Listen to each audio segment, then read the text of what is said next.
தினமலர் நேயர்களுக்கு வணக்கம். வணக்கம். அனைத்து வகைகளிலும் இந்தி மொழியை தமிழகத்தில் தடை செய்வதும் மசோதா என்று வந்த செய்தி உண்மை அல்ல, வதந்தி என்று ஃபேக்ட் செக் குழு சொல்லியிருக்கு. ஆனால் இது வதந்தி அல்ல என்ற கருத்தை சொல்லி இருக்கிறார் பாஜகவினுடைய தமிழக முன்னாள் தலைவர் அண்ணாமலை அவர்கள். இவர்களை பார்க்கலாம். திருடர்கள் ஜாக்கிரதை அப்படிங்கிற அந்த வாசகத்திற்கு பிறகு பிரபலமான கிட்னிகள் ஜாக்கிரதைங்கிற வார்த்தையவே பேட்சாக மாற்றி தங்களுடைய சட்டைப்பையில் குத்திட்டு வந்திருக்கும் சட்டப்பேரவையில் அதிமுக எம்எல்ஏக்கள் பண்ணியிருக்கிறாங்க. யார் இந்த சார் பேட்சுக்கு பிறகு ட்ரெண்டிங் ஆகியிருக்கும் கிட்னிகள் ஜாக்கிரதை வாசகம். நீதிமன்றத்தில் வழக்கு இருக்கு. அந்த வழக்கை ஜெயிச்சு எல்லா திருமண மண்டபங்களையும் இல்ல எல்லா கோவில்களையும் திருமண மண்டபங்களை கட்டுவோம், அதற்கான அனுமதியை பெறுவோம் என்று தமிழக அறநிலையத்துறை அமைச்சர் ஐயா சேகர் பாபு சொல்லி இருக்கிறார். விவரங்களை பார்க்கலாம். மதுரையில் போக்குவரத்து நெரிசல் அதிகமாக இருக்கிறது, அந்த பாலத்தை எப்பயா கட்டிப்பிடிப்பீங்க அப்படின்னு கேட்டதற்காக நெடுஞ்சாலைத்துறை அமைச்சர் ஐயா ஏவாவேல் அவர்கள் நான் செல்லூராஜ் ஐயா வீட்டுக்கே போனனே அப்படின்னு சொல்லி அவையில் சிரிப்பலை ஏற்படுத்தி இருக்கிறார். என்ன காரணம் தெரிஞ்சுக்கோ. அன்புமணி ராமதாஸ் அவர்கள், ஐயோ அப்படி சொல்லக்கூடாது, அன்புமணி தனி கட்சி தொடங்குவதுதான் நல்லது என்று ஐயா ராமதாஸ் மீண்டும் உறுதிப்படுத்தி இருக்கிறார். மருத்துவமனையில் படுத்திருந்த போது என்ன சொன்ன, யாராவது அப்படி சொல்லுவாங்களா என்று ஒரு மாதிரி பேசி இருக்கிறவர்களை பார்க்கலாம். கரூர் கூட்டத்தில் 500 காவலர்கள் இருந்ததாக சொல்றாங்க, சட்டமன்றத்தில் 660 சொல்றாங்க, 500 670 என்று கேள்விகளை அடுக்கி இருக்கிறார் எதிர்க்கட்சி தலைவர் எடப்பாடி பழனிசாமி அவர்கள். இதை பத்தி தான் இன்னைக்கு நாம பார்க்க போறோம். இது சைட்லைட்ஸ்.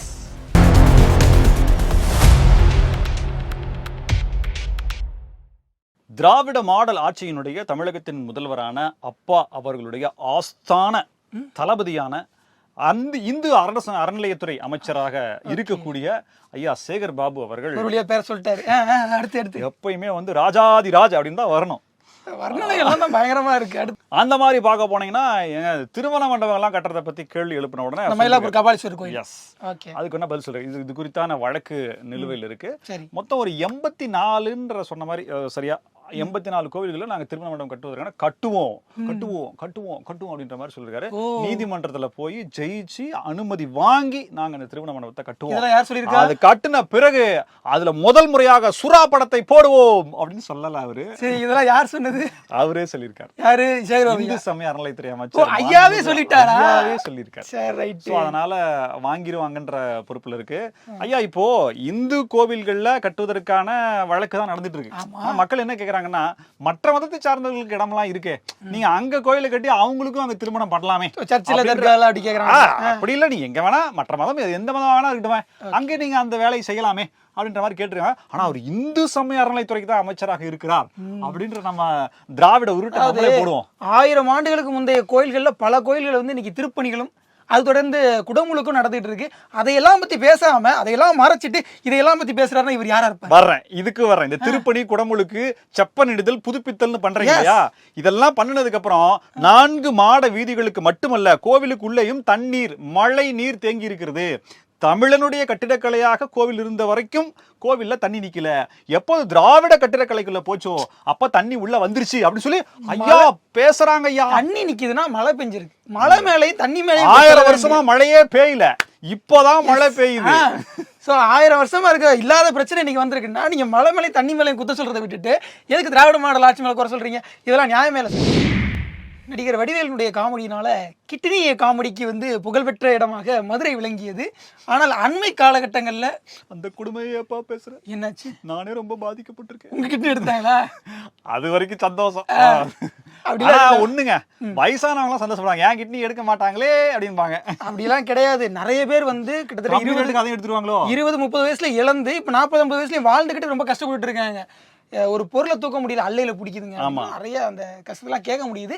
ஏன்னா அந்த கிட்னி எடுக்கப்பட்டதுனால நாமக்கல் மாவட்டத்தில் இருக்கக்கூடிய அந்த விசைத்தறி தொழிலாளர்களாகட்டும், திருச்சி மாவட்டத்தில் இருக்கக்கூடிய அந்த பகுதியாக இருக்கட்டும், பாதிக்கப்பட்டவங்களாம் ரொம்ப வேதனைப்பட்டு நிறைய இடங்களை பேட்டி கொடுக்குறாங்க. கன்னியாகுமரி தூத்துக்குடி பக்கம் இருக்கிற அந்த மலைகள் எல்லாம் அப்படியே உடைச்சாச்சு. கேரளாவில் வீடு கட்டுறதுக்கு நிலம் சொன்னதுனால நம்ம எல்லாம் பெருந்தாண்மையோடு நம்ம எல்லாம் அதை அப்படியே எடுத்துக்கொண்டு போய் அது போறதுக்காக ரோடு போட்டு அது கொடுத்தாச்சு. நீர்நிலைகள் எல்லாம் அப்படியே மூடி காலேஜ் கட்டியாச்சு. இன்னும் ஆத்துல இருக்கிற மண்ணெல்லாம் வலிச்சாச்சு, அது முடிஞ்சது. மரம் எல்லாம் அது ஆல்ரெடி வெட்டியாச்சு. அவினாஷ் ரோட்ல நான் எனக்கு தெரிஞ்சு ஏகப்பட்ட மரம் இருந்தது, இன்னைக்கு அதை வச்சுதான் ஜிடி நாயுடு பாலம் இருக்கா இல்லையா? என்ன பேச்சு பேசுறீங்க? சோ இதெல்லாம் போட்டு முடிச்சு கட்டியாச்சு. இப்ப மிச்சம் இருக்கிறது என்னன்னா மனுஷங்கிட்ட இருக்க இதயம், நுரையீரல், கிட்னி, மாங்காய் குடல் அந்த மாதிரியான விஷயங்கள் தான். ஸோ இதில் முதல் கட்டமாக கிட்னிலேருந்து ஆரம்பிச்சிருக்காங்க. கிட்னி முறைகேடு, சிறுநீரக முறைகேடு பற்றி மா சுப்பிரமணியம் அவர்கள் சட்டமன்றத்தில் ஒரு பெரிய உரையாற்றிருக்காங்க. எவ்வளவு விஷயங்கள் தெளிவா சொன்னார் தெரியுமா? இந்த மாதிரி முறைகேடுகள் நடக்கிறதுக்கு வாய்ப்பே கிடையாது. யார் இந்த இடத்துல எந்த விஷயத்தை வயலேட் பண்ணாங்க அப்படிங்கிறத கண்டுபிடிச்சி நம்முடைய எஸ்ஐடி தெளிவாக விசாரிச்சு எல்லா விஷயத்தையும் கவனத்துக்கு கொண்டு வரும். சட்டமன்றத்தில் நான் ரெண்டு பேர் அரெஸ்ட் பண்ணிருக்கோம். ஆமா, அந்த 2 பேர்ல ஒருத்தருடைய பேர் வந்து ரொம்ப முக்கியமானது, திராவிட ஆனந்த். அதாவது இந்த திராவிட அந்த மாசம் சொன்னார் இல்லையா, நடவடிக்கை எடுக்கப்பட்டிருக்குன்னு. அந்த தனலட்சுமி ஸ்ரீனிவாசன் கல்லூரி, அந்த மருத்துவக் கல்லூரி மருத்துவமனையில என்ன நடவடிக்கை எடுக்கப்பட்டுச்சுன்றது அவர் சொல்லவே இல்லை. உரிமம் ரத்து செய்யறதுக்கு பரிந்துரைச்சோம். அப்பா, யாருக்குன்னு தெரியல, பரிந்துரைச்சோம்.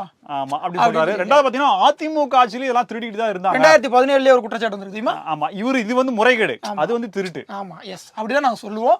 சோ இப்படிப்பட்ட பிரச்சனைகள் வந்திருக்கு. இதுக்கு நடுவுல கிட்னி ஜாக்கிரதை, சாரி கிட்னிகள் ஜாக்கிரதை, பன்மையில 2 கிட்னி இருக்கு இல்லையா, சோ கிட்னிகள் ஜாக்கிரதை அப்படின்னு ஒரு பேட்ச் போட்டு பெண் குழந்தைகள் ஜாக்கிரதையா இருக்கணும், இந்த நகை போட்டு போறவங்க ஜாக்கிரதையா இருக்கணும், வியாபாரிகள் ஜாக்கிரதையா இருக்கணும், காவல்துறையை பார்த்து கொஞ்சம் பயப்படணும், வியாபாரிகள் ஜாக்கிரதையா இருக்கணும், கிட்னி கூட ஜாக்கிரதையா இருக்கணும்னா நான் என்ன அதுக்கு ஏதாவது ஒரு கவசம் ஏதாவது போட்டு எதுவுமே எடுக்க முடியாது, லாக் ஏஐல வச்சு ஒரு லாக் போட்டுணும். போன சட்டமன்ற கூட்டத்தொடரில் வந்துட்டு யார் இந்த சார் இந்த அண்ணா பல்கலைக்கழக விவகாரத்தை வச்சு ஒரு பேட்ச் போட்டு வந்தாங்க.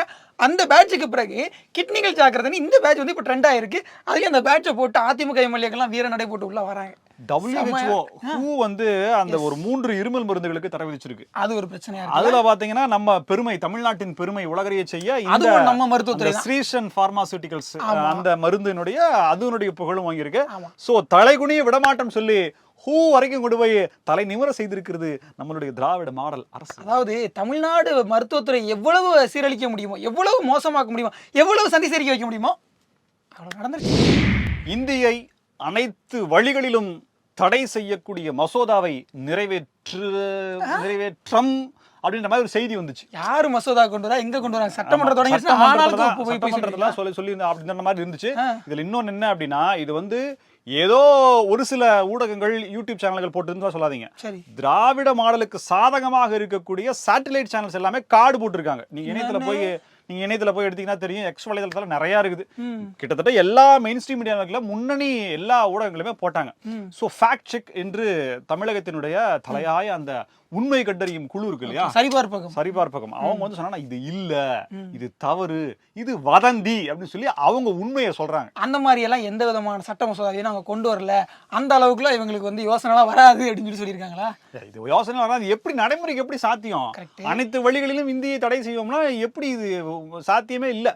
சாத்தியக்கூறுகளை ஆராய்ச்சாங்கன்னா ஒண்ணுமே இல்லை. இப்ப பாவடிவு இருக்குன்னு சொல்லி போட்டாங்க, அதுக்கு ஏதாவது சாத்தியக்கூறு இருந்தா உடனே அதை வேணாம்பான்னு சொல்லி மத்தியானம் பாதிப்பு அவன்கிட்ட விட்டாங்க. இப்படித்தான் எல்லா அறிவிப்பும் சொல்லுவாங்க, அப்புறம் செய்ய மாட்டாங்க. அது நான் நடைமுறை சிக்கல அவங்க பார்த்தாங்களான்னு தெரியல. சோ இது வந்து தகவல் சரிபார்ப்பு இல்லைன்னு சொல்லி சொல்லிருக்கு. அதாவது திமுக பாஜகவுக்கு ஒரு வைபை கிளப்பணுன்றதுக்காக இந்த மாதிரி இந்திய எதிர்ப்பு மசோதா ஒன்று கொண்டு வருவோம் அப்படின்னு வந்து சும்மா ஏதாவது கிளப்பி விட்டு இருப்பாங்க. அது இப்படி வந்திருக்கும். இதுல என்னன்னா, தமிழக முன்னாள் பாஜக தலைவர் அண்ணாமலை அவர்கள் இது வதந்தி அல்ல அப்படின்ற மாதிரியான ஒரு கருத்து சொல்றாரு. சோ ஒருவேளை இவங்க முயற்சி செய்திருக்கிறார்களா அப்படின்ற மாதிரி இருந்திருக்கு. அதற்கு கட்டியம் சேர்க்கும் வகையில பீகார் தேர்தல்ன்றது சீக்கிரமா வரப்போகுது. நவம்பர் 6 முடியும். ஓகே, அப்படி இருக்கும் போது அங்க வந்து இது மிகப்பெரிய பிரளயமா வெடிக்குது. உங்க கூட்டணியில தான் இருக்கிறாங்க, ஹிந்தி தானே எங்களுக்கு தாய்மொழி, இந்திய எதிர்ப்பு அனைத்து வழிகளும் தடை பண்ணணும்னு சொல்லி சட்டசபையில் அவங்க நிறைவேற்றாங்கன்னா காங்கிரஸ் நீங்க எதுவும் கேட்க மாட்டீங்களா? கெக்ரான் கம்பெனியோட நீங்க கூட்டணி வச்சிருக்கீங்க அப்படின்ற மாதிரி அங்க கேட்கணும்னா, இது என்னடா ஏற்கனவே சனாதனத்தை பத்தி பேசி ஏகப்பட்ட பெரிய சிக்கல் ஆயிடுச்சு, நம்மளாம் வெளியில தலை காட்ட முடியல, இந்த ஹிந்தி எதிர்ப்புன்னு சொல்லி இவங்க எதனா ஒன்று பண்ணி விட்டாங்கன்னா எப்படிப்பா நம்மலாம் இருக்கிறது சொல்லிட்டு அங்கிருந்து ஏதேனும் செய்திகள், தகவல்கள், அழுத்தங்கள் வந்ததா அப்படின்ற கேள்வி. நியாயமாரே பீகார் தேர்தலை முடிச்சுட்டு ராகுல் காந்தி இங்க வருவாப்ல, அது வரைக்கும் அமைதியான. சில நேரங்களில் தமிழக சட்டமன்றத்தில் இந்த மாமா மச்சான் பேசிக்கிற அளவுக்கு, மருமகன் அப்படின்னு பேசிக்கிற அளவுக்கு கூட ரொம்ப கலகலப்பான மூமெண்ட்ஸ் எல்லாம் உருவாகும். அப்படிப்பட்ட ஒரு கலகலப்பான மூமெண்ட் வந்து இன்னைக்கு உருவாக்க முயற்சி பண்ணியிருக்கிறார். இந்த விசிகா எம்எல்ஏ பாலாஜியும் இன்னொருத்தர் யாரோ ஒருத்தரும் பேசிட்டு இருந்தாங்க. சொல்லுவாப்ல அப்படின்னு இவர் பேசிட்டு இருக்காரு. அவரு சொல்லு மச்சான், என்ன மச்சா காட்சி, மீன் குழம்பு நல்லா இருந்துச்சா, இந்த மாதிரி குழம்பு மாமா அப்படின்ற மாதிரி. எஸ், இந்த மாதிரியான சம்பவங்கள் நடைபெறும். அந்த விஷயத்துல இன்னைக்கு பார்த்தோம்னா திரு ஏவா வேலு அவர்கள், நெடுஞ்சாலைத்துறை அமைச்சர், அவர் என்ன சொல்றாருன்னா, மதுரையில பாலம் கட்டணும், நெரிசல் ரொம்ப அதிகமாக இருக்குது, பாலத்தை கட்டி நீங்கள் சீக்கிரம் திறந்து விடுங்க ஐயா அப்படின்னு செல்லூர்ராஜ் அவர்கள், மதுரையுடைய எம்எல்ஏ, அவர் சொல்கிறார். சொன்ன உடனே நெடுஞ்சாலைத்துறை அமைச்சர் ஏவா வேலு இருந்துச்சு சொல்கிறாரு, நானே கூட 2 தடவை ஏவா வேலு செல்லூர்ராஜ் வீட்டுக்கு போயிட்டு வந்தேன், நானும் அமைச்சர் மூர்த்தியும் தளபதியும் தான் போயிட்டு வந்தோம், நிறைய கூட்டமாக தான் இருக்குது. முன்னாள் அமைச்சர் வேறு ரொம்ப சங்கடப்படுறாப்புல, அதனால நாங்கள் சரி பண்ணலாம் அப்படின்னு வந்து முயற்சி செல்லூராஜ் என் வீட்டுக்கு வந்ததெல்லாம் எதுக்கு சொல்றீங்க? பாலம் கட்டுனா கட்டுறோம் கட்டலன்னு சொல்ல வேண்டியதானே. அது வீட்டுக்கு வந்ததெல்லாம் எனக்கே இந்த மாவட்ட செயலாளர் போஸ்ட் தக்க வச்சுக்க முடியுமா? அதுல எனக்கு ஒரு மாதிரியா போய் நிக்குது. அவர் ஃபார்ம் ஹவுஸ் கட்டிட்டு அங்கே போயிட்டாப்ல, அவர் வீட்டில் இல்லை அப்படின்னு சொல்லி அதை வேற சொல்லி அவையில வந்து அவரை வந்துட்டு கடுப்பேற்றி விட்டாப்ல. ஸோ இது பேசி முடிச்சதுக்கு அப்புறமா அந்த பாலத்தை வந்து ஜனவரி மாதம் திறந்துருவோம். ஏன்னா அப்போ தான் எலெக்ஷன் நெருக்கத்தில் வரும் இல்லையா, அதுக்காக வந்து அப்போ திறக்கலாம்னு பிளான் பண்ணியிருக்காங்க போல. ஸோ மதுரை மக்களே, அந்த பாலம் திறக்கிறதுக்கு முன்னாடி இந்த சேலத்தில் ஒரு பாலமாக அது என்னமோ சேலத்தில் இல்லை, இந்த மலையில் வந்து நாகப்பட்டினம் பக்கத்தில் ஒரு பாலம் அடிச்சுட்டு போச்சு, அந்த மாதிரி அடிச்சுட்டு போகாமல் இந்த மழை காலத்தில் வந்து பாலத்தை காப்பாற்றிருந்தீங்களா ஜனவரி மாதம் திறந்துருவாங்க. பின்ன என்ன, மண்ணிலேயே அணை கட்டுறதுக்கு கல்லணை கட்டி என்ன கரிகால சோழம், அது நல்லா இருக்கு. 2000 வருஷம் ஆச்சு, நல்லா இருக்கு. மண்ணிலேயே கட்டினாலும் அது 2000 வருஷம் இருக்குது. இவங்க சிமெண்ட்லேயே கட்டினாலும் தாங்க மாட்டேங்குது. மலையில் அந்த பாலத்தை பாதுகாத்துருங்க, ஜனவரி மாதம் ஓப்பனிங். அதாவது இதே இன்னொரு சம்பவமா என்னன்னா, அந்த சட்டசபையில் நடந்த நிகழ்வு, எடப்பாடி கே பழனிசாமி அவர்கள் எழுந்து பேச ஆரம்பிக்கிறாங்க. அதாவது முதலமைச்சர் பேசுறாரு, கேமரா எடப்பாடி கே பழனிசாமி பக்கம் வரல, எதிர்க்கட்சி தலைவர் பக்கம் வரல. அவர் பேச ஆரம்பிச்ச உடனே பின்னாடி வந்து அந்த பட்டன் சார், சவுப்பு பட்டன் சார், அமுக்குங்க சார் அப்படின்னு சொல்லி அவர் என்ன சொன்னார்ல, உடனே சபாநாயகர் வச்சு அட்டக் பாருங்க, வந்துருச்சு. என்னது, தமிழ்நாடு அரசு சொல்லி வந்துருச்சு. ஸோ அது என்னன்னா, அந்த லைவை வந்து கட் பண்ணி தன்னுடைய விசுவாசத்தை சபாநாயகர் காட்டி இருக்கிறாரா அப்படின்னு இணையதளங்கள்ல ட்ரோல் மீட்டிங் பெத்து எடுத்தவதான் அப்படின்ற மாதிரி காப்பிரைட் வந்துடும். அதனால நிறுத்திட்டேன். அது அப்பாவுக்கும் மகனுக்குமான பாச போராட்டம், திரைப்படங்கள் எடுப்பதற்கான கண்டென்ட்டுகள் அதிகம் உள்ள அந்த போராட்டம் மாறிக்கிட்டு இருக்கு, ரொம்ப டாக்ஸிக்கா போயிட்டு. பாமகவில் நடக்கக்கூடிய அந்த வேலைகள், கட்சியை வந்து எடுத்துக்கிட்டது வந்து தப்பு. அது வந்து கட்சினே சொல்ல மாட்டேன், அது வந்து குழு, அது வந்து கூட்டம் அப்படின்ற மாதிரி சொல்றேன். சமீபத்தில் ஹாஸ்பிட்டலில் படுத்திருந்தார். ரொம்ப ஒரு மாதிரி மன சங்கடத்தோட அவர் பேசுறாரு. என் பேரை யூஸ் பண்ணக்கூடாது, வேணும்னா இன்ஷியலை மட்டும் யூஸ் பண்ணி அவங்க வச்சுக்கிட்டோம், கட்சியோ அல்லது கொடியோ அவங்க வச்சுக்கிறதுக்கான எந்த விதமான தார்மீக முகாந்தரமும் நியாயமும் இல்லை அப்படின்னு சொல்லிட்டு ஹாஸ்பிட்டலில் இருந்தபோது நான் போய் பார்த்தேன், ஐசியூவில் இருந்தார், இன்னும் 1 மணி நேரத்தில் வார்டுக்கு கொண்டு வந்துடுவாங்க அப்படின்னு சொல்லி அன்புமணி ராமதாஸ் சொன்னதாக ஐயா சொல்றாரு. அது உண்மையா பொய்யா நீங்களே பார்த்துங்க. ஆனால் நான் ஐசியூலேயே இல்லை. நான் எதுக்கு ஹாஸ்பிட்டல் போனேன் அப்படின்னா, 10-12 வருடங்களுக்கு முன்னாடி எனக்கு பைபாஸ் சர்ஜரி பண்ணப்பட்டது. அந்த வாழ்வு நல்லா இருக்கா, ஹெல்த்தியா இருக்கா, இல்லை ஏதாவது பிரச்சனைகள் இருக்கா சொல்லி டாக்டரை பரிசோதிக்க சொன்னேன். மருத்துவர்கள் பரிசோதனை, ஐயா ஒன்றும் பிரச்சனை இல்லையான்ற மாதிரி சொன்னாங்க. அந்த பரிசோதனைக்காக ஏற்கனவே திட்டமிட்டு பிளான் பண்ணி தான் நாங்கள் போனோம்.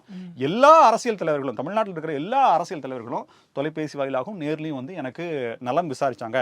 சமீபத்தில் தொடங்கப்பட்ட கட்சியினுடைய தலைவி மட்டும் என்ன விசாரிக்கல அப்படின்னு சொல்லியிருந்தாரு. அது எந்த கட்சிங்கிறது நீங்க தெரிஞ்சுக்க. ஆனா அவர் என்ன சொல்ல வர்றாரு அப்படின்னா, அந்த நேரத்தில் ஐயாவை யாரோ வந்து வச்சு டிராமா பண்றாங்க, இன்னும் சில வார்த்தைகளை போட்டு பண்றாங்க, ஏதாவது ஐயாவுக்கு ஆச்சுன்னா பாத்துக்கன்னு சொல்லி ஒரு மிரட்டல் விட மாட்டேன்ற மாதிரி பேசியிருந்தாரு. ஒரு படிக்காத மாடு மேய்க்கும் சிறுவன் கூட இந்த மாதிரியான வார்த்தைகளை பயன்படுத்த மாட்டான் அப்படின்னு சொல்லி அவர் சொல்லி ரொம்பவே முதிர்ச்சியே இல்லைன்ற லெவலுக்கு சில வார்த்தைகள் அவர் சொல்லியிருக்காரு. யாரு, ராமதாஸ் சொல்லியிருக்காரு. தலைமை பண்பே உங்களுக்கு கிடையாதுன்னு சொல்லியிருக்காரு. அதாவது செந்தில்குமார் நீதிபதி சொன்னதை இவர் மேற்கோள் காட்டி சொல்லியிருக்காரு. ஸோ அவர் என்னன்னா, மனதளவில் ரொம்ப உடஞ்சி போயிருக்காரு. இதை தாண்டி கட்சியை எப்படியாவது நம்ம மீட்டெடுக்கணும் அப்படின்ற ஒரு எண்ணத்தில் அவர் இருக்கிறாரா அப்படின்ற மாதிரியும் சொல்லப்படுது. எந்த விதத்திலையும் கட்சியினுடைய நிறுவனரான நான் இருக்கும்போது இது நடப்பதற்கான சாத்தியக்கூறுகள் இல்லை. அவரை வந்து கட்சியிலிருந்து அடிப்படை உறுப்பினர்களோட அனைத்து பொறுப்புகளையும் நீக்கியாச்சு.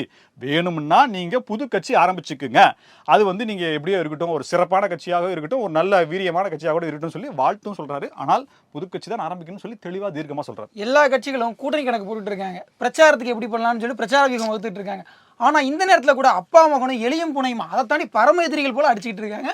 ஐயா இதை வந்து முதல்ல நிறுத்திட்டு தயவு செஞ்சு பிரச்சாரத்துக்கும் தேர்தலுக்கும் வாங்க. இந்த பிரச்சனை அப்படி பார்க்க கூடாது தம்பி. உள்ள இன்டெப்தா போய் இவருக்கு ஏற்பட்ட அந்த என்ன மதிப்பு குறைவான சம்பவங்கள், அவருக்கு விருப்பப்படக்கூடிய விஷயங்கள், இது ரெண்டையும் வச்சுதான் பார்க்கணும். சும்மா வெளியில இருந்து சேருங்க பிரச்சனை என்னன்னு பார்த்தா தானே சேர்றதா அடிச்சுக்கிறதா அப்படின்றது. ஆனா உங்களுடைய தொண்டர்கள் இதெல்லாம் விரும்ப மாட்டாங்க, சேருங்க அப்படிங்கிறது அவங்க.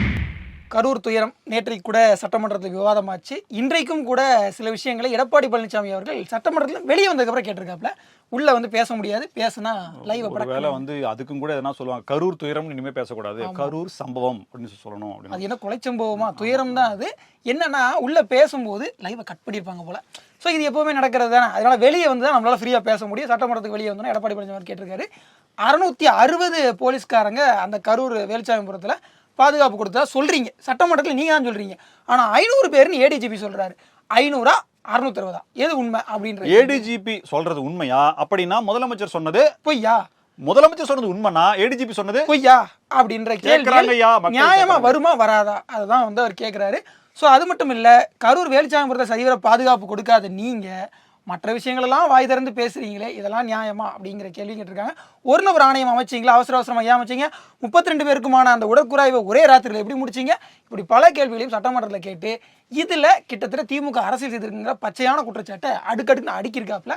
முக்கியமா இதுல சொல்லப்படக்கூடிய ஒரு பார்வை என்ன அப்படின்னா, முதலமைச்சர் நைட்டா கிளம்பி கரூர் ஸ்பாட்டுக்கு வந்துட்டார். அவர் வந்து அந்த இறந்தவர்களுடைய உடலுக்கு அஞ்சலி செலுத்தணும் அப்படிங்கிறதுக்காக அவசரமாக பிரேத பரிசோதனை அப்படின்ற விஷயத்தை செஞ்சு அல்லது ஏதோ நடத்தி அவங்க பேக் பண்ணி அவங்க வச்சு அந்த 30 பேர் உடல்களுக்கு அவர் மரியாதை செஞ்சார். இது ஏன் முதலமைச்சர் வருகைக்காக செய்யப்பட்டதா அப்படின்ற சந்தேக கேள்வியை வைக்கிறாங்க.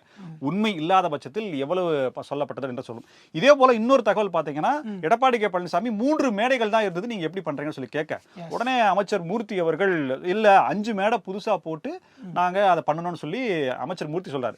அதே இன்னொரு இடத்துல பாத்தீங்கன்னா 12 மேஜைகள் போட்டு செய்யப்பட்டதுன்னு சொல்லி அந்த போஸ்ட்மார்ட்டத்துக்கான சொல்றாரு. எது உண்மை, 5 மேடை போட்டதா 12 மேடை போட்டதா எத்தனை மேடை போட்டாங்க அப்படின்றதும் கேள்விக்குறியா இருக்கு. தொடர்ந்து என்ன சந்தேகமா கேள்வி வைக்கிறாங்களோ அதை சொல்ல மாட்டேங்கிறாங்க. இவங்களா ஒரு விஷயத்தை சொல்றாங்க, ஏற்கனவே இருக்கிற விஷயத்தை மறுபடியும் வேற வார்த்தைகளை போட்டு சொல்றாங்க.